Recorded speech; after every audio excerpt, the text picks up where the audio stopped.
हां हमनी के अंताक्षरी छोड़ो। हां अब एगो वीडियो बना दिया। हां झूमर दर्शक लोग के सुना दिया। सुना दो एक को सुना दो जी काम हो। चलो चालू करो। चलो हमारे से। हां हां तोरे से हमारे का हां गाओ गाओ तो सुन लो लोग। हम कोनो तो मेहरारू वारी है ना ना मेहरारा हो। हां मेहरारा नो नो नो नो ई तो बात है। बात तो सुनल के सुना व्यूअर मत आवे लेकिन फरी आलो साके। हां तो आइए बा। चलो चालू करो। तो चूल्हा पर रखले बानी दूध हो बिलार का करी। चूल्हा पर रखले बानी दूध हो बिलार का करी। ई नैहर में रखले बानी यार हो भातार का करी। ई नैहर में रखले बानी यार हो भातार का करी। ए बड़ा खुश होई है तो मेला ना घुमाई है। बड़ा खुश होई है तो मेला ना घुमाई है। बड़ा खुश होई है तो मेला ना घुमाई है। बड़ा खुश होई है तो मेला ना घुमाई है। मेलावा घुमाई हमारे यार हो भातार का करी। मेला घुमाई हमारी यार हो भातार का करी। ई चूल्हा पर रखले बानी दूध हो बिलार का करी। ई चूल्हा पर रखले बानी दूध हो बिलार का करी। चलो गावल सुपर सुपर ऐसा न तू गावा हो संतोष। गाई हम गाई। हां हां शुरू कर भाई। यार हमारा तो अइबे ना करो। जौने अबे तो उहे गावा ना। लेकिन एगो जानत थस रंजीत। हां एगो बियाह में गई रही नु तो जा मेहरारू गावत रहथिन स। अच्छा वो पर का ओ पर गई रही। अच्छा हां तो उहे गावत रहथिन स। बड़ा लाज लागत है रे गाई। गावा ये के है के भाई। अरे पाटना सहरिया शंकर गलिया हाई गे ना नदी।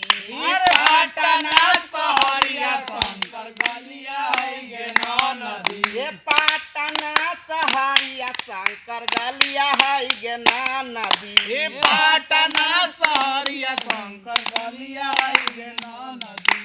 चालता डगरिया कमरिया लचका हाई गे ना नदी। चालता डगरिया कमरिया लचका हाई गे ना नदी। हमारो बलमुआ रंडी बाजावा हाई गे ना नदी। हमारो बलमुआ रंडी बजवा हाई गे ना नदी। हे पाटना सहरिया शंकर गलिया हाई गे ना नदी।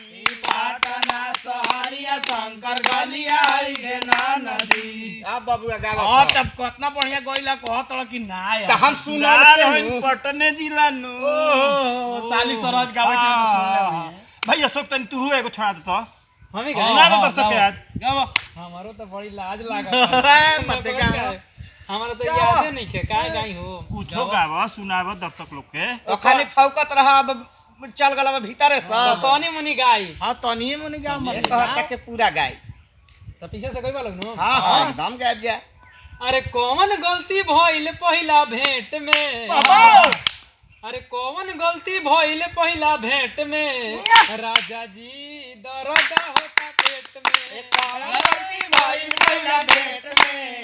राजा जी दर्द होता पेट में। कौन गलती भइल पहिला भेंट में। राजा जी दर्द होता पेट में। कौन गलती भइल पहिला भेंट में। राजा जी दर्द होता पेट में। बाकी गइले गावा हो भाई। अब गए हई तब हम गाए। ठीक बता गाव तो भाई तनी गावा लौंगिया मिर्चा वाला काम कर दे। हां गा तो तनी एगो जाओ ने हम टमाटर ऐसा ने गलिया हरे राजा ने। गइले बाकी रे। गावत आई हो। हां गइले बा तू गावा तो। हां सड़िया एड़िया से दबाई के फला हो राजा जी। सड़िया एड़िया से दबा के फला हो राजा जी। बस के रउआ अब गाई। ये भाई हमहू कौन गायक नहीं थी। हां एकनी लिखन ना गाय लेकिन हमहू गायक हम सुनले है। अच्छा तो जल हां हां दर्शक के सुनाई। बड़ी संस्कार घर में कोई पूजा करावे। अच्छा संस्कारिक घर में हां ओजा सुन ले हैं। हां हथी घरी बड़ा बढ़िया गीत गावत रही छले। हां अरे चल दुल्हनिया भसुरा मिलन थोड़ा सा घूंघटा डाल के चल दुल्हनिया भसुरा मिलन को थोड़ा सा घूंघटा डाल के गोरे गोरे हाथों में मेहंदी रची है आंखों में गजरा डाल के गोरे गोरे हाथों में मेहंदी रची है आंखों में गजरा डाल के चल दुल्हनिया भसुरा मिलन को थोड़ा सा घूंघटा डाल के चल दुल्हनिया भसुरा मिलन को थोड़ा सा घूंघटा डाल के गोरे गोरे हाथों में मेहंदी रची है आंखों में गजरा डाल के गोरे गोरे हाथों में मेहंदी रची